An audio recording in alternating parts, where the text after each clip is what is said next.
Estamos día viernes. ¿Cómo están? Bienvenidas, bienvenidos a una nueva edición de Carta Ciudadana de día viernes y voy a presentar rápidamente a quienes van a estar en el programa porque afortunadamente muchas voces y también tenemos a falta de dos invitados en el programa del día de hoy, viernes 24 de junio de 2022 y paso a saludar rápidamente a María Ignacia Castro, a Erika Muñoz, a Matías Moreno, a Ítalo Villanueva, a Alberto Lavé y a don Luis Felipe Mujica. ¿Qué tal? ¿Cómo están? Bienvenidas y bienvenidos al programa de hoy. Hola Felipe, gracias. Gracias por la bienvenida. Hola a todos y vamos a hablar poquito nosotros para que hablen los invitados. Eso. Bueno, la Ignacia, en esta pasada yo quiero advertir al tiro a ustedes y a los auditores que una de las invitadas, quien va a llevar la batuta en la entrevista es la Ignacia Castro. Y el otro invitado, quien va a llevar la batuta en la entrevista, va a ser Ítalo Villanueva. Así que cualquier duda, crítica o consulta o queja a la Ignacia y a Ítalo respectivamente. Ya. Voy a partir por ella. Integrante de la Federación de la Junta de Vigilancia de los Ríos y Esteros de la Sexta Región e integrante de los movimientos Agua para el Campo y Alimentos para Chile. Ha tenido varias reuniones en su sector para comentar lo aprobado hasta ahora en la Convención Constitucional respecto a temas de agua y temas agrícolas. María Graciela Correa. María Graciela, ¿cómo estás? Bienvenida a nuestro programa Carta Ciudadana. Hola Felipe, aquí estamos muy bien, muchas gracias. Con harto ánimo de conversar esta tarde. Y gracias por aceptar la invitación porque hay mucho tema y un tema súper relevante, creo yo, para las personas que nos están escuchando. Así que muchísimas gracias y bienvenida nuevamente. Y estados de excepción.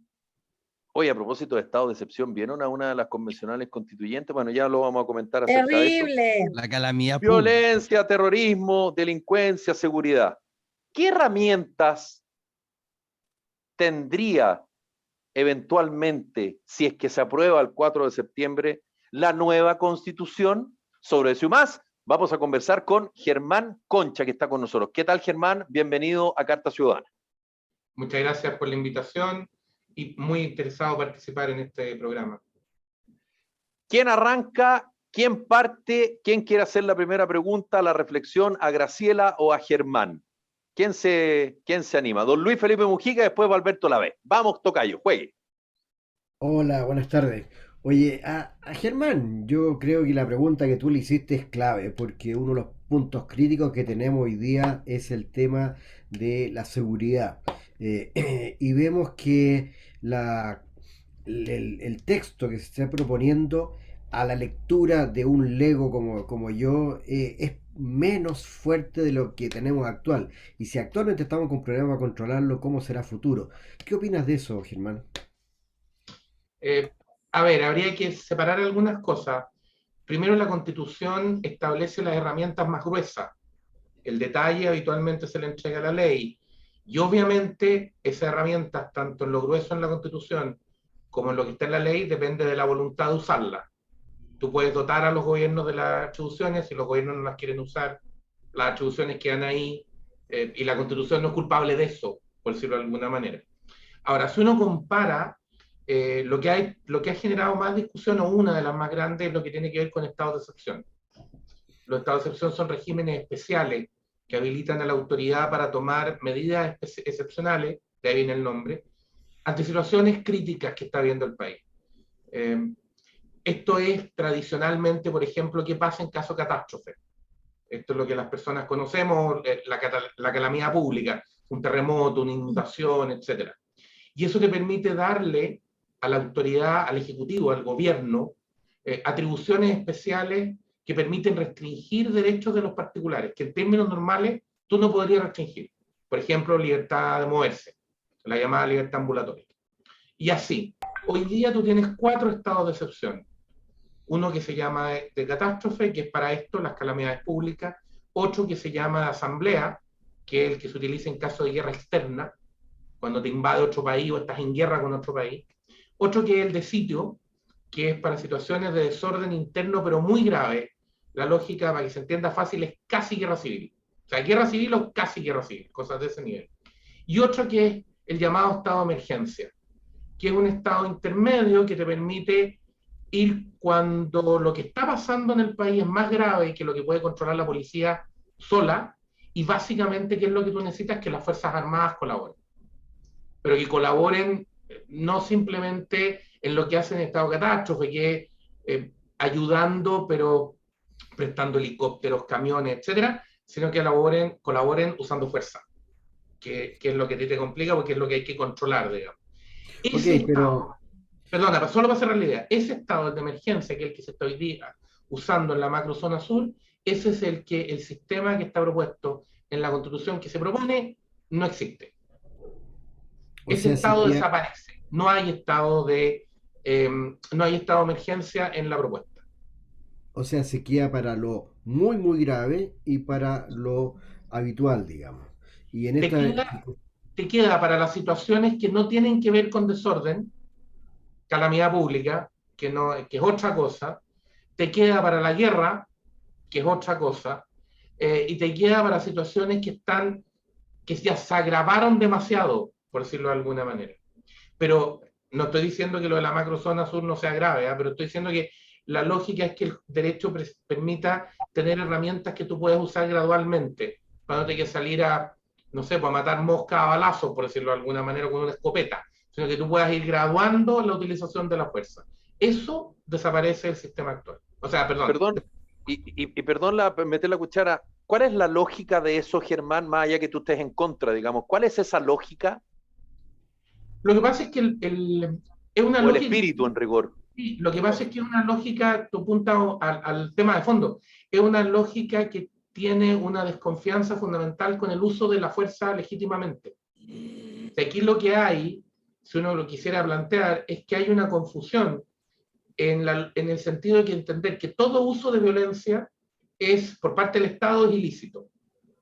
Aquí hay una suerte como de instalación de una idea, a partir del 18 de octubre, de que en el fondo quienes hacían uso de la violencia eran personas que se rebelaban como si Chile hubiera estado dominado por una potencia extranjera, como invadido, por decirlo de alguna manera, y había una revuelta, el nombre que algunos le han dado, digamos, para tratar de sacarse de encima ese agresor.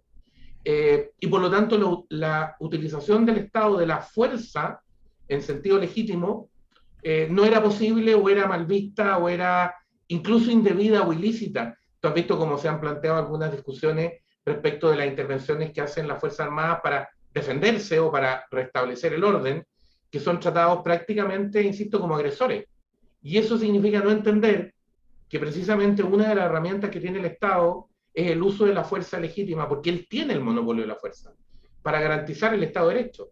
Y por lo tanto, al final, cuando la policía o las Fuerzas Armadas salen para defender el Estado de Derecho, salen en nombre de todos nosotros.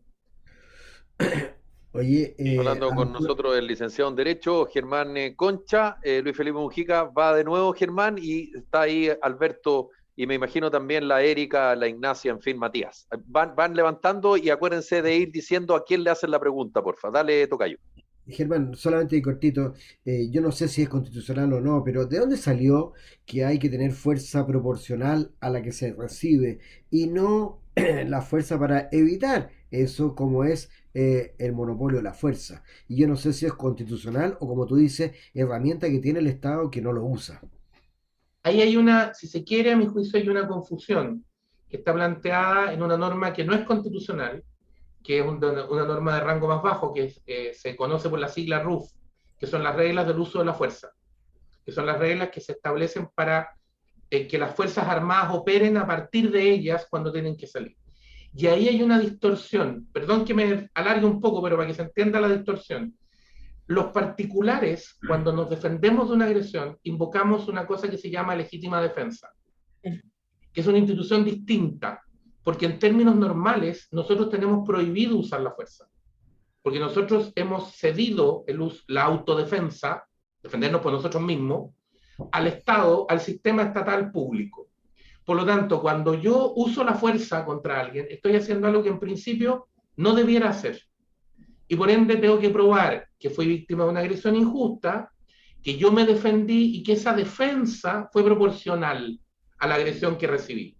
¿Por qué? Porque yo soy un privado que se está defendiendo en una situación de excepción. En cambio, cuando la policía o cuando las Fuerzas Armadas actúan, no están actuando en legítima defensa, porque su deber es hacer uso de la fuerza. Están para eso, existen para eso. Y ellos lo que hacen es distinto, ejercen fuerza suficiente para restablecer el orden público. Entonces, lo que hacen las reglas del uso de la fuerza es decirle cómo se hace eso. Porque como es una potestad fuerte, tú quieres controlarla para que no se produzcan abusos. El problema es que las reglas del uso de la fuerza en Chile generaron, desde sus últimas modificaciones, una confusión a ese respecto, porque tratan a la Fuerza Armada y a la policía como si tuvieran que demostrar poco menos que están siendo agredidos injustamente, que es un absurdo. Si la autoridad está actuando para restablecer el orden público, lo que tiene que tener es una regla que le permita ejercer fuerza suficiente para restablecerlo. Pero no tiene que probar que está en legítima defensa, porque no está haciendo algo excepcional, está haciendo aquello para lo cual existe. Oye, Germán, bueno, primero que nada, habíamos conversado antes algo, pero un agrado tenerte acá y verte después de harto tiempo no nos topábamos. En primer lugar, algunas cosas respecto a lo que se estaba comentando. Uno, la herramienta que preguntaba Felipe es como una retroexcavadora. Yo creo que eso es más o menos la constitución de la convención. Una retroexcavadora del país, una retroexcavadora de lo que hay, de la nación, de ser todos chilenos, etc. Luego, hoy día se leía, ¿no es cierto?, una carta en el diario, profesor emérito de la Universidad del Paraíso, que decía, ¿no es cierto?, que esta es una copia de la Constitución de Bolivia. Y prácticamente es, efectivamente, si uno compara, es así, ¿no es cierto? Pero quiero ir a puntos específicos de lo que tú estabas tocando. Y yo creo que sería muy importante en un plan C, que estamos bastante empeñados, ¿no es cierto?, la coordinadora, que está muy ligada a esta radio y todo, de una buena constitución, que hubiera una autoridad autónoma respecto de lo que es violencia, terrorismo, narcotráfico, etcétera, como es el Banco Central. Yo esto lo he conversado con Arturo Fermandois, constitucionalista, ¿no es cierto?, con Rodrigo Álvarez, con varios otros, para los efectos de que esa fuera la autoridad y no tenga que depender del gobierno de turno, y no dependa del color que me guste o no, porque esa cesión del derecho de defensa que tú dices que hemos entregado las personas al Estado es en la medida que se cumpla el deber de protección del Estado. Y ese deber de protección del Estado no se cumple, pero no solo en esto de la violencia. No se cumplen muchas cosas más. Por algo los condominios tienen guardia.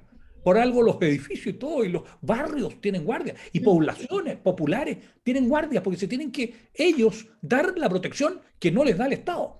Entonces, dentro de eso creo que sería muy bueno plantear, ¿no es cierto?, una autoridad autónoma completamente diferente. No sé tu opinión, pero...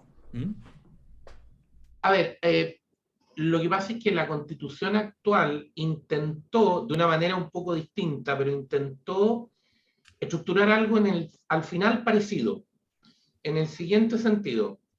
Intentó primero garantizar una razonable protección para que las fuerzas encargadas del orden y la seguridad no se politizaran, que es un gran problema, porque si el monopolio del uso de la fuerza se convierte en un campo de batalla de los partidos políticos o de los sectores políticos, tú tienes un problema, porque el país entra en una crisis casi sin salida, digamos, porque precisamente todos tenemos que confiar, más allá de nuestras diferencias políticas, en que la fuerza va a ser usada conforme a la ley. Ese es tu gran regla, digamos. Eso lo intentó hacer la Constitución actual, la vigente, por algunos mecanismos que sería largo explicar en detalle, pero que tienen que ver con cómo se elige a sus altos mandos, qué reglas tienen, a quién reportan, cómo se destituyen, en fin. Hay una serie de regulaciones que intentan garantizar eso. Una señal de eso, por lo demás, es el hecho de que la Constitución actual hable de las Fuerzas Armadas en la Constitución. Es una manera de reconocer el rol que tienen y la importancia que tiene la fuerza al servicio de las personas, digamos. Eso también desaparece, esas menciones y esas reglas salen, con lo cual cambia su rango, en fin. Y lo otro que es muy importante es que la Constitución buscó garantizar que las órdenes de los tribunales de justicia pudieran ser órdenes directas a la policía, de manera de que no pasaran por una suerte de intermediación del poder político que les pudiera decir, no, no quiero que cumpla esta orden, no, sino que lo que resuelve el tribunal lo tiene que cumplir la policía porque es una orden directa. Esas eran maneras precisamente de tratar de asegurar de que la fuerza pública cumpliera su tarea. Ahora, dicho eso, hay un tema de fondo, y es que el responsable político del uso de la fuerza es el gobernante. Eso en cualquier sistema institucional. Y tiene que serlo, porque al final la utilización de la fuerza es también un juicio político, en el sentido de una decisión política. Por lo tanto, alguien tiene que hacerse responsable de si la usa o no la usa, y cómo la usa. Y por eso que el compensador de eso se supone que es el Congreso. El presidente es el que decide cuándo se llama un estado de excepción, etcétera, cómo se aplica. Y es la ciudadanía la que pasa la cuenta políticamente. Lo que yo creo es que en Chile nos ha faltado pasar la cuenta, políticamente hablando, respecto de la utilización o no utilización de la fuerza legítima cuando corresponde usarla, digamos. Entonces, es como que esto fuera el resorte de otro que no sabemos quién es, y el resorte del gobernante. Si es lo primero por lo que responde. Claro, pero ha faltado que los gobernantes también decidan. Y eso es lo malo, y que por eso quizás sería bueno una institución autónoma similar a lo que es el Banco Central en economía, que fuera en materia de seguridad, terrorismo, narcotráfico, etc. Pero bueno, ideas a conversar. Bueno, estamos conversando con Germán Concha, licenciado en Derecho, a propósito abogado. De si existen herramientas, abogado, perdón, si existen herramientas en la eventual nueva constitución que de alguna manera combatan el tema de la seguridad, el orden, en fin. Pero también está con nosotros Graciela Correa. Erika, yo no sé si tú le quieres preguntar a Graciela o le quieres preguntar a Germán. Si es a Germán, aguántame un segundo para que vayamos. Tú le quieres preguntar a Germán, ¿verdad? Sí, quería hacerle una consulta respecto a lo que había mencionado anteriormente. A ver, dale, hazle la consulta para que no nos quede ahí. Cortita, Germán. Dale. Yo quería hacer la bajada, porque si bien es cierto, tú nos explicaste muy en idioma, como digo yo, muy legal, ¿cierto? Lo que no está en la Constitución o lo que no viene respecto a este estado de excepción. Pero ¿sabes qué? Los auditores, la gente que nos escucha en el día a día, le gustaría saber cómo impacta. A mí me gusta bajarle a la gente al día a día, al ciudadano de a pie. ¿Cómo impacta en el día a día a nuestros vecinos, a la gente de la macrozona sur, de la gente del norte, la gente que vive en la zona cero, en todos los lugares, el que en la Constitución hoy día esto ya no esté resguardado, que no esté mencionado? En la Constitución de la Convención, en realidad, ¿cómo me impacta a mí en el día a día? Yo ya te entendí en el lado legal, pero en el día a día a mí, ¿cómo me daña? ¿Cómo me afecta? Por ejemplo, en la práctica, lo que se está haciendo en la macrozona sur ahora y lo que se hizo durante el gobierno anterior en la macrozona sur, se hizo aplicando un estado de excepción que ya no existe. O sea, que se eliminaría, dejaría de existir. Y por lo tanto, las razones que justifican decretarlo, las atribuciones, ya no estarían. Tendrías que ir a algo más grave. Entonces, por lo tanto, tendrías que esperar una situación más grave para poder activar esa participación. O sea, tendríamos que estarnos matando entre todos para que el Estado pudiese actuar, porque si no, no lo va a hacer. No hay seguridad. O sea, los ciudadanos vamos a quedar indefensos frente a la violencia que se ha desatado en diferentes partes de nuestro país. Bueno, es parecido, no es lo mismo, porque no está en la Constitución. La Constitución lo que dice, la actual, es que la tenencia de armas depende de lo que diga una ley. ¿Ya? Ahora no se dice nada, pero lo que se ha dicho por la autoridad es que quiere prácticamente prohibir la tenencia de armas. Como si esto fuera Estados Unidos, que es una discusión completamente distinta, porque tú sabes que hay estados en Estados Unidos en que tú puedes tener armas de guerra en tu casa. Sí. Que esa es otra discusión que está en otro plano, estás discutiendo de otro nivel de argumentación. Aquí estamos hablando de una pistola o de un arma de caza registrada debidamente. Y lo que no se dice es que la mayoría de los delitos, las armas que aparecen en esos delitos, no son las armas registradas. Ningún delincuente, ningún grupo de mafia, nadie va a registrar las armas, es absurdo. Evidentemente el problema es el tráfico ilegal de armas, es la utilización ilegal de armas, pero eso tú no lo resuelves estrangulando a los que tienen armas registradas, con los permisos al día. No va por ahí. Independientemente de que tú puedas decir, no quiero que esto sea el Far West. No, si nadie quiere que sea el Far West. Pero precisamente porque no quiere que sea el Far West, la preocupación no está en el que registra armas. Está en el tráfico ilícito, en las bandas armadas, ahí está. Y para eso lo que tú necesitas es respaldo político a la fuerza pública. Si la autoridad política no respalda a la fuerza pública, la fuerza pública tiene un problema. Y ahí, solo para terminar, la Constitución actual declara expresamente que el terrorismo en todas sus formas es contrario a los derechos humanos. Que es una manera de decir, mire, la violencia no puede ser nunca medio de acción política. Esa disposición o algo parecido no viene en el proyecto de nueva Constitución. Ahora, algo pasó en el camino por la escoba que hay en la zona macrosur, digamos, más allá de lo que dice la Constitución, algo pasó en el camino, digamos, algo pasó en el trayecto que estamos lo que estamos, pero está bien. Estamos conversando con Germán Concha y también con Graciela Correa, Ítalo, y después va la Ignacia, que le quieren preguntar a Graciela, voy a reiterar, integrante de la Federación de Juntas de Vigilancia de los Ríos y Esteros de la Sexta Región, e integrante de los movimientos Agua para el Campo y Alimentos para Chile, a propósito de la discusión que hay en la Convención Constitucional. Perdona, Ítalo, voy con la Ignacia y después voy contigo, así que dale, Ignacia.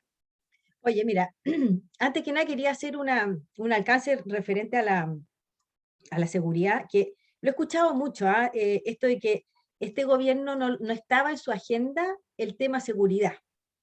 Y yo creo que aquí cuando lo dijo, ¿cómo se llama? Alberto, yo lo encuentro súper buena idea porque esta cuestión no es de que no estaba en mi programa, por lo tanto no estoy preparado. O sea, aquí la persona que está gobernando tiene que estar preparado para cualquier cosa, sobre todo lo que es en tema de seguridad. No puede decir, bueno, es que nosotros como que no estábamos tan preparados para esto, como que no pensábamos que no iban a pasar estas cosas. Ignacia, perdona, yo lo digo y lo digo yo y lo sigo sosteniendo, pero ese no es mi argumento. Mi argumento es que como no estaba en su agenda, ha quedado demostrado que no ha podido con el tema. Eso es lo que sostengo yo. Por eso, pero yo creo que no podemos entregarle, o sea, no podemos la parte de seguridad entregársela o sea, gente que no esté capacitada, porque, o sea, en cualquier momento se te viene algo encima, o una guerra o cualquier cosa, y entonces, pucha, no estaban capacitados. O sea, yo creo que es verdad, yo creo que el tema de la seguridad quizás debería ser un ente aparte y que fuera totalmente diferente de lo que es el Estado mismo, como Estado ciudadano para arreglar los problemas de toda la gente. Yo creo que ahí hay una cosa que no podemos estar, ¿cómo se llama? Mira, porque a este gobierno no les gustaba mucho, que el estado de excepción, que les costó, que este estado de excepción acotado. Yo creo que aquí las cosas tienen que ser un poco más claras, sobre todo cuando es seguridad, porque de verdad que eso es como medio complicado. Bueno, ahora sí con la Graciela, ¿o no? Sí, con la Graciela. Muy bien. No, además que la Graciela nos conocemos pucha que nos conocemos, porque ella también es de acá, de San Vicente, así que estoy feliz que esté acá. Graciela, ¿sabes qué? Nosotros queremos saber bien, porque yo he tenido varias reuniones con muchos agricultores, pequeños, medianos, y muchos me preguntan, bueno, ¿qué es lo que va a pasar? ¿Por qué a nosotros nos podría afectar este tema de que se terminen los derechos de agua y pase a ser una entrega como, bueno, así media aleatoria, así media que no sabemos cómo lo van a hacer, la distribución de las aguas, porque eso de verdad que aquí les influye muchísimo. Y una de las cosas que ellos me decían, pero bueno, y si uno tiene un proyecto, por ejemplo, a 10 años, porque una plantación de cualquier fruta son 10, 15 años de repente, ¿y cómo vamos a garantizar que vamos a tener el agua para poder mantener esa plantación toda esa cantidad de años? Entonces me preguntan, ¿cómo? ¿Qué es lo que va a pasar? Entonces ahí, ¿por qué no nos explicas un poco cómo es la mirada que ustedes tienen por esto y cómo creen que se pudiera resolver también? Bueno. Hola, oye, lo primero que quiero comentar es que está lloviendo bastante fuerte. Qué Yo bueno. estaba instalada en una oficina, me cambié a otra porque el ruido era muy grande. Aquí espero que sea menos. Y eso en el fondo, a los que somos del campo, nos trae un respiro, ¿no es cierto? Todos sabemos, en Santiago también se está sufriendo el tema de la sequía, sabemos que este año viene muy seco, similar o peor que la temporada 2019-20, para los efectos de riego. Las temporadas parten en septiembre y terminan en marzo, abril del año siguiente, y los ánimos se complican porque en una temporada nos jugamos un año. Me pasa muchas veces que cuando uno habla en estos términos, dice, oye, una temporada, bueno, entonces no siembre. Bueno, entonces tú cierras tu almacén por 11 meses o por 12 meses. Claro. Eso equivale. Nosotros tenemos una cosecha y tenemos que extenderla para los 12 meses siguientes de vida y de funcionamiento.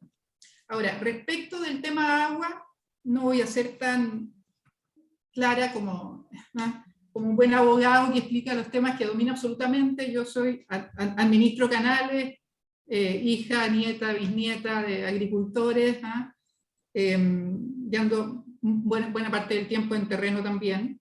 Y en el tema de los derechos de agua, yo diría que tenemos la experiencia de haber discutido por 11 años la reforma al Código de Aguas en el Congreso, la cual fue aprobada, ¿no es cierto?, en diciembre ya en el Senado y terminó siendo promulgada en marzo y publicada el 6 de abril. Después de 11 años de diálogo permanente, de tiras y aflojas y de tratar de hablar con todo el mundo político, con el mundo académico y con todos quienes se relacionaban, expertos o no, gente que asistía permanentemente al Congreso, fuimos mostrando que en la práctica la realidad era lo que es, y que obligaba a tomar decisiones de amparo y de protección del derecho y de fortalecimiento de las organizaciones de usuarios de agua y principalmente la necesidad de fortalecer a la Dirección General de Aguas en su rol de administrador público y de fiscalizador. Y finalmente terminamos en una reforma muy consensuada, entendiendo que todos cedimos algo y todos ganamos algo, una reforma muy consensuada que establece que los derechos de aprovechamiento de aguas a partir del 6 de abril en adelante se entregan en concesión hasta 30 años a quien quiera utilizarlos o solicitarlos, y que los derechos anteriores se mantienen en su calidad de indefinidos. Y estos derechos indefinidos y en concesión pueden ser entregados, pueden ser comercializados, pueden ser transferidos, transmisibles, pueden ser heredados, ¿no es cierto? Y eso nos da certeza jurídica, que es un término que se usa cada vez más, pero que explica muy bien, nos da certeza jurídica para la toma de decisiones. En el mundo del agro, las decisiones se toman a más de 5 años, cuando uno tiene alguna plantación, por ejemplo, que puede durar 15, 20, y algo más dependiendo de qué frutal se trate, y las decisiones del mundo agrícola en general son de largo plazo. Entonces, siempre está este chiste de que el agricultor que murió llegó a San Pedro, y San Pedro lo abre, lo recibe con las puertas abiertas, y el agricultor le dice, oiga, déjeme un añito más, mire que ahora sí que me va a ir bien. Porque las decisiones son miradas con esperanza, ¿no es cierto? Los agricultores son un poco quijotes porque dependemos de muchísimas variables que no controlamos. Bueno, entonces, recibimos un código de aguas que nos pone tareas muy urgentes a los titulares de derechos de aguas, como es, por ejemplo, informar todos nuestros derechos inscritos en el conservador en un plazo de 18 meses a la Dirección General de Aguas, para que ésta pueda poblar su catastro y saber qué títulos existen y qué títulos hay en uso en el país. Estos están hoy día en los registros de propiedad de los conservadores, no en la DGA, que solo tiene un catastro de alrededor de un 5% de los derechos, que son los que están perfeccionados en trámites judiciales voluntarios por quienes pueden financiar aquellos trámites, que no es el caso de los medianos, pequeños y muy pequeños agricultores. Entonces, conseguimos que en 18 meses se pudiera poblar el catastro de la DGA para que conociera cuál era la realidad de los títulos inscritos, y para que a partir de esa realidad pudiera mejorar sus políticas públicas o implementar políticas públicas de acuerdo a los territorios a lo largo y extenso de este país. Eso lo logramos. También logramos que, no digo logramos, pero fue absolutamente consensuado. Aquí no hay posiciones de un lado y otro. Esto fue un logro consensuado porque era una necesidad básica de la autoridad para definir sus políticas y para sus tomas de decisión. Y otros aspectos es dar plazos para que la gente que tenga títulos no regularizados a su nombre en el conservador pudiera hacerlo para finalmente tener claridad de quiénes son quienes usan esos derechos de aprovechamiento de aguas. Estos derechos es lo que en distintos territorios llamamos acciones de agua, porcentajes de río, mercedes, tejas, porcentajes, etc. Y son valores alícuotas. Alícuotas significa que dependen de los caudales que la naturaleza esté entregando, y en la práctica son porcentajes de un algo, o sea, varían absolutamente dependiendo de las condiciones climáticas y de las condiciones de disponibilidad de agua en los cauces. Bueno, y eso entonces es lo que teníamos y tenemos en el Código de Aguas, que quedó, como digo, muy completo, muy bien, muy consensuado, y que nos ponía en una situación de un 2.0 o 3.0 respecto de los roles de las instituciones relacionadas, respecto del fortalecimiento de la DGA para mejorar, para el manejo de la información y de la toma de decisiones, y también respecto de las certezas de los titulares y de aquellos que no son titulares aún y que van a requerirlo, de saber que en esos casos se podía optar a concesiones por hasta 30 años, dependiendo del proyecto que se quiera llevar adelante. Todo hoy día queda en cuestión en la propuesta de nueva Constitución, porque estos derechos de agua los convierte a partir del 5 de septiembre, si se aprueba, en autorizaciones de uso. Graciela. ¿Sí? Dame un segundo, Matías, que está Sí. Ítalo ahí a la espera. Vamos con Ítalo y después entra Matías Moreno. Está conversando Graciela Correa acerca del tema de los derechos de agua. Dale, Ítalo. No, mira, la consulta que quiero hacer en realidad es la misma que le planteó María Ignacia, así que ya estaba comenzando a explicar, así que le cedo la palabra okay. a Matías. Matías, dale. Es que en ese sentido lo que estaba conversando era precisamente la existencia, claro, de un código de aguas robusto, con un sistema registral que incluso se asemeja a lo de las propiedades inmuebles, los derechos de agua inscritos en el conservador de bienes raíces. Ahora bien, ¿cómo se enfrentaría eso, Graciela, a una constitución que en este sentido está desconociendo la base propiamente tal de este código de aguas, que es el reconocimiento al derecho a la propiedad privada, con su propio caudal también, respecto de personas naturales y jurídicas que pueden poseerlo? Ahora, también junto a eso quisiera también consultarte respecto de la injerencia que va a tener la Junta de Vigilancia y cómo van a enfrentar este mecanismo y este proceso de cambio a una Agencia Nacional de Aguas que va a ser la encargada de distribuir, como señala el borrador constitucional, un uso razonable de las aguas. Ok. Bueno, parece que el preámbulo me salió largo, extenso. Pero muy bueno, muy ordenado. Dijiste que no. Buenísimo. Ok, ya, me faltó Bueno, Es muy Matea, la Graciela es súper Matea. Así que... bueno y ordenado, no como otros preámbulos, dicen algunos. Yo no. Gracias, claro. Gracias. El párrafo que entró. Gente que comenta, digamos. Ustedes saben, yo soy un simple vehículo nomás. Claro. Siléncienlo. Efectivamente me faltó la armonización. Muy bien, Graciela, muy bien. Es de la nuestra, Graciela. Muy bien. Sí. Perdón, muy bien. Haber sacado un par de líneas, pero bueno, cuando uno habla de derechos de agua en el campo, todos sabemos de qué estamos hablando. Pero a mí me pasa mucho que tengo muchas familias santiaguinas, y cuando me toca ir a algún matrimonio, a alguna fiesta familiar, y me dicen, ¿y tú qué haces? Y yo digo, administro un río.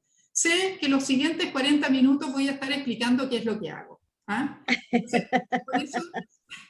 Por eso me tomé la libertad de hacer este largo, extenso preámbulo. Pero efectivamente, entonces, este derecho de aprovechamiento de agua, las acciones que tenemos los canalistas, o que tenemos en los pozos subterráneos, qué sé yo, están protegidos en la Constitución Política actual, artículo 19, numeral 24, se registran en el registro de propiedad de aguas del conservador, que es distinto del registro de propiedades, o sea, tienen su propio registro, y se informan a la Dirección General de Aguas, y hoy día va a ser obligatorio informarlo con esta reforma. Bueno, y estos derechos de agua entonces pasan en la nueva Constitución a ser autorizaciones de uso que entrega la autoridad en función, entre otras variables, de la disponibilidad y de los otros usos que estén siendo requeridos. Y esos otros usos muy lógico y razonable. Inicialmente son el consumo humano y saneamiento, que también quedó resuelto en la reforma del Código de Aguas. Son los usos para la naturaleza, la ecología, los usos sustentables, y después se menciona que irán los usos productivos. Y esta lógica, que es tremendamente incuestionable de alguna manera, nos pone en la situación de que no quedan los usos productivos, que son los que nosotros administramos y conocemos y usamos, en una especie de limbo, cuando lo que tenemos hoy día es una realidad hídrica absolutamente distinta de lo que teníamos hace 10 años atrás, y vamos camino a otra realidad hídrica que en 5 años más vamos a añorar lo que tenemos hoy. Entonces, es cierto que me salgo precisamente pero necesito hacer estos preámbulos o paréntesis. Los ríos en la zona central han perdido alrededor del 50% de sus caudales en verano, que es cuando se derrite la nieve de lo que precipitó en invierno, por la falta de lluvias en invierno. Y en invierno han perdido alrededor del 60% de su caudal, precisamente porque no llueve y vienen muy deprimidos. Entonces, cuando se nos dice que sin haber inversión, sin haber nueva infraestructura, simplemente se va a redistribuir lo que hay, cuando lo que hay para los usos actuales no es suficiente, nos están poniendo en un aprieto y en una incerteza que ya el cambio climático nos las está generando, y esta propuesta de constitución nos la suma a la incerteza jurídica, a la incerteza climática. Entonces, cuando por práctica, por conocimiento, por experiencia, sabemos y entendemos que aquí lo que se necesita es inversión, lo que se necesita es mayor gestión, por supuesto que mucha más información, que nosotros la manejamos, la administramos, pero no hay cómo enlazarla con la información pública muchas veces, no está ese diálogo fluido, no está la tecnología que recién la DGA, Dirección General de Aguas, está implementando. Las decisiones tienen que ser en función de lo que hay, lo que se conoce y lo que se vive.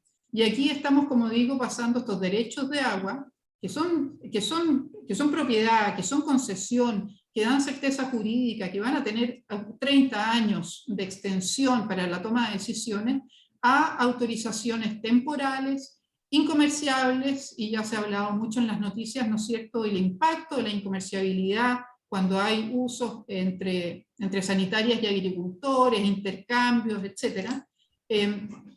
Y de una precariedad absoluta que podrían llegar a determinar incluso que ante la situación de propuesta de soberanía alimentaria se le diga a un agricultor: ok, yo le entrego a ustedes autorizaciones de uso, pero ese territorio lo tenemos definido para tales o cuales cultivos. Esa es mi respuesta corta para no latear más.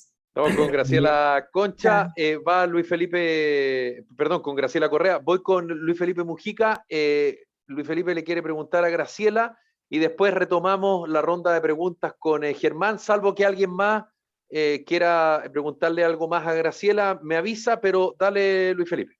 Oye, Graciela, lo que pasa es que me han llegado varios memes y cosas parecidas respecto al tema de los derechos de agua, y que de salir el apruebo, al día siguiente de la publicación del decreto que declara la nueva constitución funcionando, todos perderían sus derechos de agua. Por lo tanto, todos los agricultores se quedarían sin derechos de agua y buscando un ente o algo que lo administre, lo cual hace apanicarse a todos. Los pobres vegueros que hacen sus lechugas, sus huertos y todo. ¿Es tan así?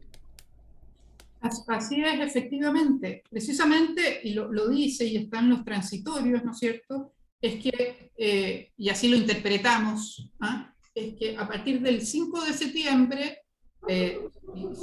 si se aprueba esta propuesta, los derechos de aprovechamiento quedan sin sustento, sin efecto, sin sustento jurídico. Y pasaríamos... La guerra del agua sería, pero una brutalidad. Si siempre el agua ha sido un tema conflictivo. Y para que te pase el agua. Los agricultores tienen dos tipos de vecinos: el llorón de agua abajo y el y el tal por cual de agua arriba. Claro. Son los dos vecinos que tiene. Exactamente. Así que imagínate la guerra que se armaría. Es pero realmente insólito, ¿ah? No, Oye, y Yo la no sé, corrupción, yo Felipe. no sé si la gente ha ponderado realmente el significado de eso, digo. mira, efectivamente sería la ley de la selva, porque en el fondo todo el Código de Agua se sustenta sobre el tema de los derechos de agua. Y cuando ya no hay derechos, ¿cómo administramos? ¿Cómo las organizaciones de usuarios de agua, que a Matías no le contesté lo de las juntas de vigilancia, en una segunda vuelta lo hacemos, cómo las organizaciones de usuarios de agua, que somos los canalistas, que somos las asociaciones de canalistas o comunidades de agua, que somos las juntas de vigilancia, ¿qué administramos? ¿Cómo cobramos un presupuesto para la administración y la gestión si no hay derechos, si no hay un sustento? ¿Cómo hacemos una cobranza? A veces hay que hacer cobranzas judiciales a los porfiados si no son dueños del derecho. Entonces quedamos en un limbo administrativo, organizacional enorme, y también quedamos en un limbo de distribución de las aguas enorme también. Porque acá, o sea, voy a poner un ejemplo concreto. Si se diera el caso que pudiéramos informar a la DGA de todos los derechos de agua, y un canal tiene derecho a sacar 100 acciones porque la suma de sus usuarios tiene 100 acciones de este río, si solo se informan 80 acciones actuales, podría ser que la autoridad dijera, ok, usted saque 80 litros y no 100, y adentro tenemos todas las obras de distribución, de entrega a cada agricultor, a cada predio, construidas en cemento en función de la prorrata de 100 acciones. ¿Cómo entregamos 80 y decimos, oiga, su agua no va y usted no saque, no riegue porque usted no tiene acciones? Eso en el traspaso de acciones a autorizaciones nos va a pasar. Ahora, ¿cuánto se va a demorar la autoridad si para discutir nos demoramos 11 años para reformar? ¿Cuánto se va a demorar para transformar? ¿Y cómo tomamos decisiones aquellos que tienen que renovar plantaciones, aquellos que quieren hacer inversiones a 2 o 3 años, aquellos que están pensando en hacer un tranque, etcétera? La transiente va a ser una guerra a No, cuchillo. terrible. Además que imagínate cuántos créditos agrícolas están bajo los derechos de agua. Tú los derechos de agua los dejas en garantía. Entonces, imagínate lo que va a hacer. Al otro día que se termine esto, ¿tú crees que la gente va a seguir pagando si no tiene, ¿cómo? Los bancos se van a ver en un problema complicado, muy complicado. Además, Bueno, una de las cosas también que lo conversamos la otra vez con una junta de vigilancia allá ¿cómo se llama? En Las Cabras, es que ¿quién se va a hacer cargo de realizar todos los arreglos, las limpias? Porque ustedes saben que un canal no es que pase el agua nomás, pues hay que limpiarlo, tiene que tener gente o con retroexcavadora o con pala, hay algunos que se les está poniendo cemento para poder aprovechar de una mejor forma el agua, los tranques que se estaban haciendo, o sea, ¿quién se va a hacer cargo de todo eso? ¿El Estado? ¿Cómo? Oye, Mira. imagínate las cabras sin agua. No. Sería, Sería una que cosa dramática. Sería complicado, Alberto. Dale, Graciela, dale, tú querías decir una cosita, querías cerrar algo y voy con Ita lo que le quiere preguntar a Germán. Dale, Graciela. Sí, quería comentar a María Ignacia un dato que siempre doy en las reuniones de agricultores, que es donde más participo, de canalistas. Y es que si uno revisa el presupuesto de la Nación, yo lo hago desde hace más de 10 años, el presupuesto de la Nación para la Dirección General de Aguas para el país estuvo en torno a los 18.000, 20.000 millones de pesos anuales. Desde hace 2 años, dado que venía la reforma que había que implementar, sobre todo en el aspecto informático, para la administración de toda la información que la Dirección General de Aguas tiene que empezar a recibir, subió a 31 y para este año 32.000 millones de pesos anuales para el país. En la sexta región, los canalistas, estos canalistas que nos repartimos el agua, los usuarios, que somos 250 canales, 15 juntas de vigilancia, regamos 200.000 hectáreas, gastamos algo más de 8.000 millones de pesos. Precisamente en lo que dice María Ignacia, en la administración y limpieza y gestión y mantenimiento de las redes de canales. Somos sin fines de lucro y nos financiamos a través de una cuota social que se cobra a todos los usuarios, agricultores o no, en función de su cantidad de derechos, y una vez al año.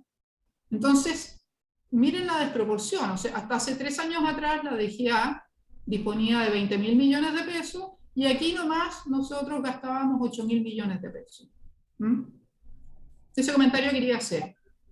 Perfecto. Yo, aunque suene una paradoja y un contrasentido, les pido por favor que a contar de ahora las preguntas sean más cortas. ¡Ja! Y ojalá la respuesta también, porque nos queda poco tiempo para aprovechar a la Graciela y a Germán. Yo sé que Ítalo Villanueva le quiere preguntar algo a Germán Concha, abogado, a propósito del tema de la seguridad y qué herramientas eventualmente tendría justamente el eventual texto constitucional si es que se llegase a aprobar el 4 de septiembre. Dale, Ítalo. Mira, en línea de lo que estaban hablando recién, es preocupante porque, como dicen todos, vamos derecho para un serio incremento en los conflictos que va a haber por el agua, y como decía ahí recién María Ignacia, vamos a terminar todo ahí casi en una guerra civil. Medio en broma, pero en esta línea, con la nueva constitución y con esta nueva iniciativa del gobierno de prohibición total de la tenencia de armas en manos de privados, cosa que me preocupa mucho, estoy pensando qué hago con la pieza que tengo llena de armamento. Pero en este nuevo escenario, ¿qué va a pasar con todas las personas que efectivamente tenemos permiso de arma y con la delincuencia? Porque obviamente, como decías tú, los delincuentes no es que anden con armas inscritas, no tienen un permiso que dicen, sí, yo registré mi arma, por lo tanto la tengo autorizada. Obviamente es armamento que viene en el mercado negro. Entonces, nos van a restringir el derecho de tenencia de armas a quienes las tenemos debidamente inscritas en nuestra casa para defendernos de manera justa si es que vamos a ser víctimas de algún tipo de incidente o de algún delincuente. Y no creo que ocurra lo que dijo el ministro Jackson hace un tiempo atrás y otro personero, diciendo, sí, una vez que se promulgue esta ley, los delincuentes van a ir a entregar sus armas y van a registrarlas. Entonces, no creo que sea así. ¿Qué herramientas voy a tener yo? Supongo que hacemos caso y devolvemos el arma, hago tira el permiso, pero ¿qué herramientas reales va a tener la ciudadanía? Es decir, los que, como nosotros estamos preocupados de poder mantener segura a nuestra familia, en frente a lo que no va a ocurrir, que los delincuentes no van a devolver su arma. Lo que pasa, Ítalo, es que uno podría contestar de dos maneras. Una, la simple, es decir, mira, hay una serie de instituciones que están previstas en el mecanismo actual que desaparecen. Incluso una que yo creo que conecta con lo que plantea Alberto respecto de la importancia de que el tema de la seguridad sea un tema que pase más allá de los gobiernos. La Constitución actual lo intentó con un órgano que lamentablemente se desprestigió políticamente, que era el Consejo de Seguridad Nacional, que era un intento de generar una institucionalidad permanente a nivel constitucional, pero que demostrara que el tema de seguridad y de seguridad nacional es algo que trasciende los gobiernos.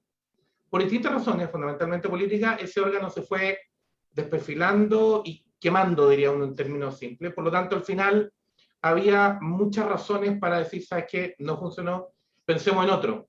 El problema es que no se está pensando en ninguno que haga esa tarea, que demuestre, y las democracias modernas y los países más importantes del mundo tienen algún tipo de consejo que asesora al presidente de la República o al gobernante en estos temas, para demostrar abiertamente que son temas permanentes, que pasan o trascienden a los gobiernos de turno.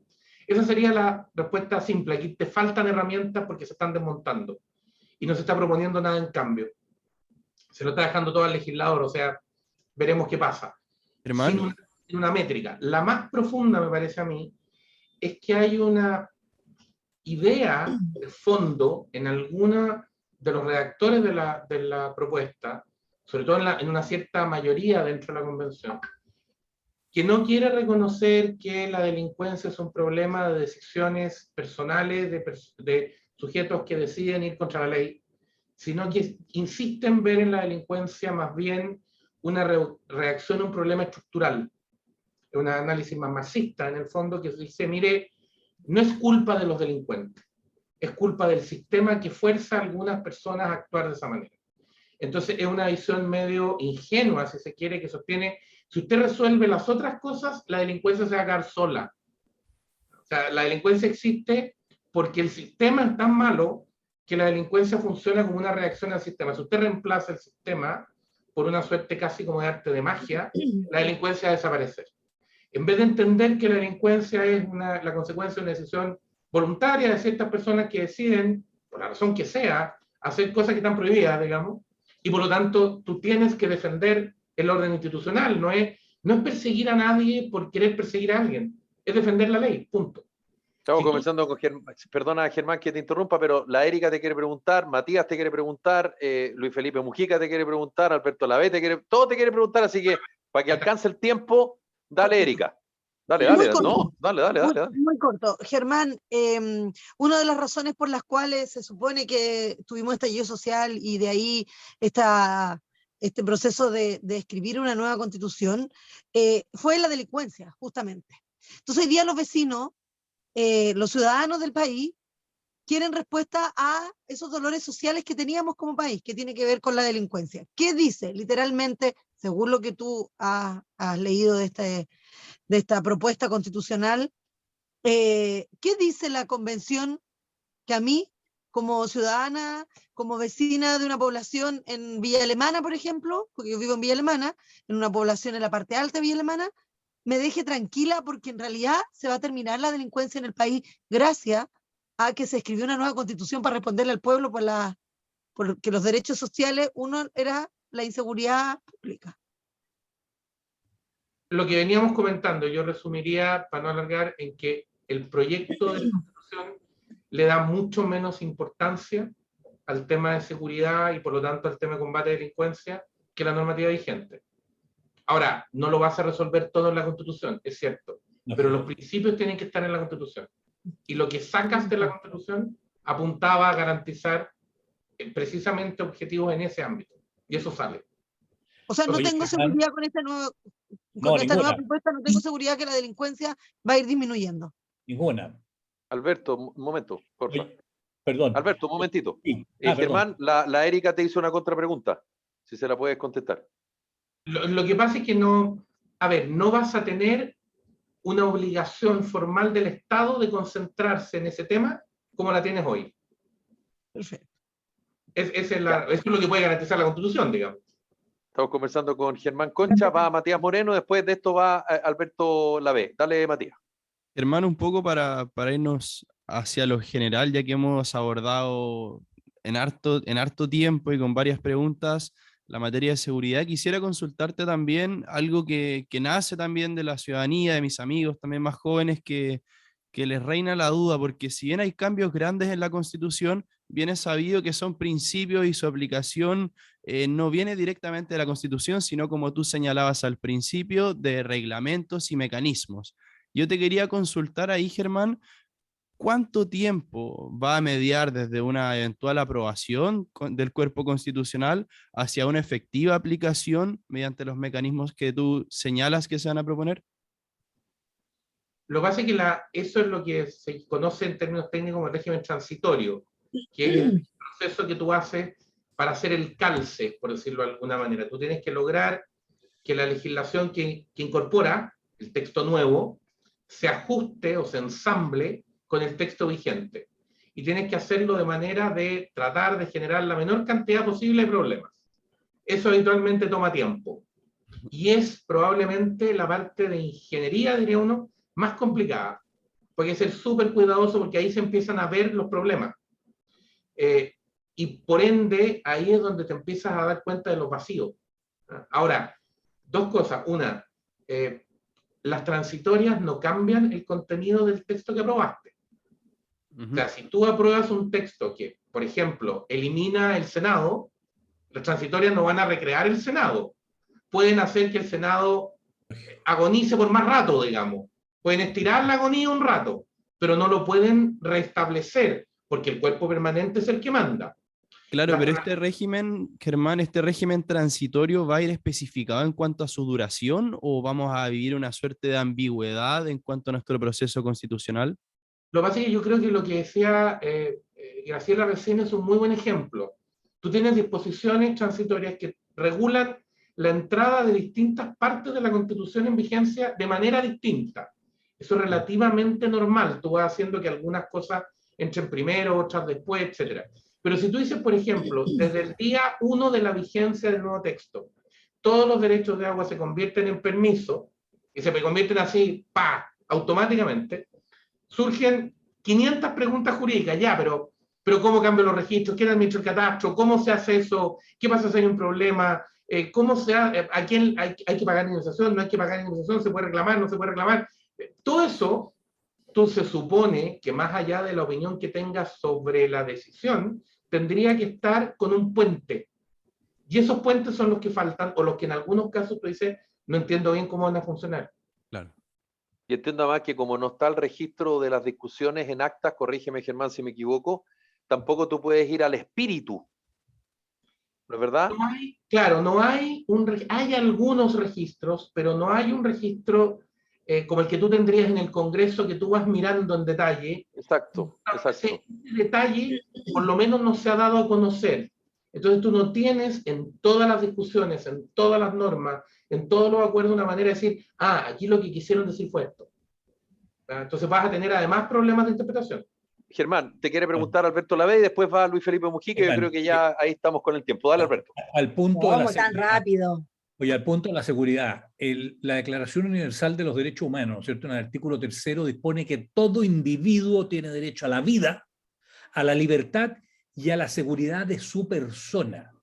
Por lo tanto, todos tenemos derecho a protegernos ya sea con rejas en las casas, a protegernos con ventanales más sólidos, con puertas, etcétera, y a protegernos en nuestra vida incluso con armas, si es que me van a poder atacar armado.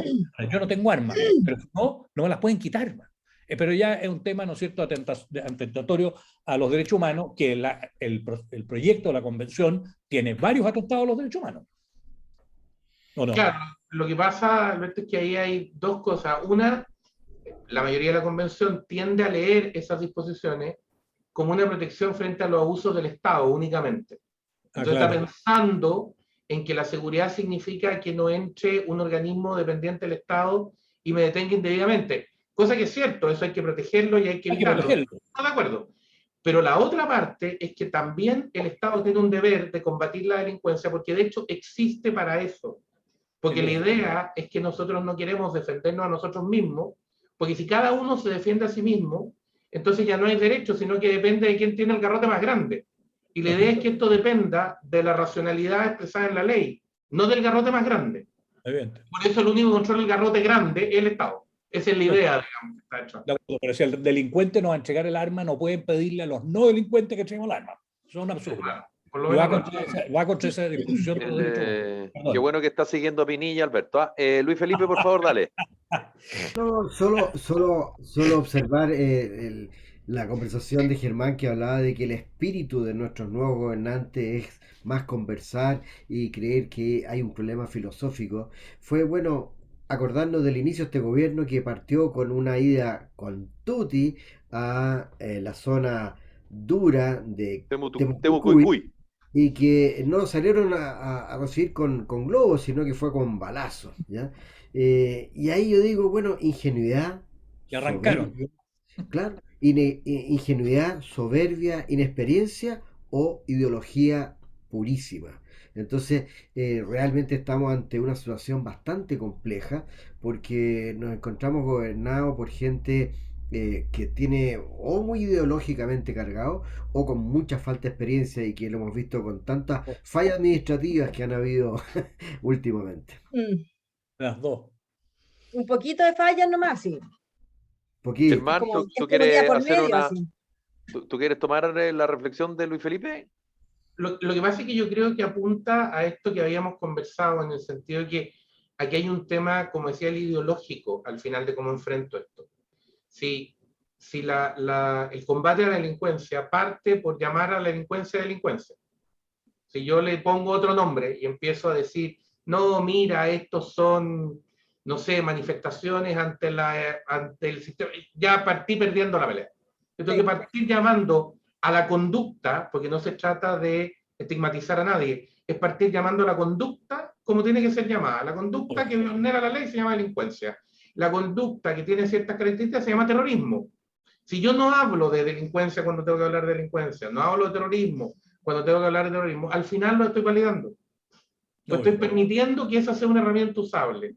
Y ahí el Estado está renunciando, insisto, a hacer su tarea más importante. Y esa es una tarea que el Estado le entrega al gobierno. Ese es el primer deber del gobierno. De hecho, los parlamentos se inventan para controlar lo que el gobierno hace en esa materia. Así Lo es. que el rey hace en esa materia. Queremos agradecer a Graciela Correa por haber conversado con nosotros acerca del tema de los derechos de agua y también al abogado Germán Concha para hablar acerca del tema de la seguridad, todo esto en el pensamiento, digamos, en el supuesto que finalmente se apruebe esta nueva constitución que se va a plebiscitar el próximo 4 de septiembre. Graciela, Germán, muchísimas gracias por haber estado con nosotros este día viernes en Carta Ciudadana. Que estén muy bien ambos. ¿Ah? Igualmente, muchas gracias por la invitación. Bueno, y Chao, antes de chao. despedir a quienes Gracias. participan del programa, quiero saludar a quienes nos escuchan en nuestro programa Carta Ciudadana. Atento, Matías, Radio Salud Madre Tierra en su frecuencia AM y FM. H Radio, Radio Acogida, Radio Ritmo, Radio Las Garzas y Magia, Canal 2 del Cable, Radio Paraíso, País Lobo no solo en el Facebook, País Lobo Prensa, paislobo.cl el podcast, Radio América, la radio de la región de Coquimbo, Tocayo, Radio Pirque. Muy bien, excelente. Y yo ando acá con el abrigo marino. Muy bien. Eso es. Radio Despierta, Radio El Pingüino, Radio Mega de Iquique, a propósito de Iquique.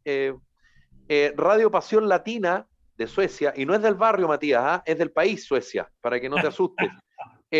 Atacama Noticias, programa de televisión por la web, atacamanoticias.cl, Radio Ruta Norte FM y Radio Manquehua. Y recordar que este programa es en parte transmitido gracias al aporte de la Fundación Educacional Hernán Briones Gorostiaga y a la Coordinadora Nacional de Movimientos Ciudadanos. Erika Muñoz, un abrazo, que estés muy bien, que lo pases excelente el fin de semana. Lo mismo para ti, María Ignacia Castro, lo mismo para ti, Ítalo Villanueva, Luis Felipe Mujica, Alberto Lavé. Y por supuesto también para Matías Moreno, que tuvo que salirse rápido. Un abrazo, nos reencontramos el lunes. Esto fue Carta Ciudadana, que lo pasen bien. Chau, chau. Germán, Chao. te voy a llamar. Te voy a Y llamar. ni hablar de las noticias positivas. Quedamos. Somos esclavos del tiempo. Que lo pasen bien. Chau. Un abrazo a todos. Chao, chao.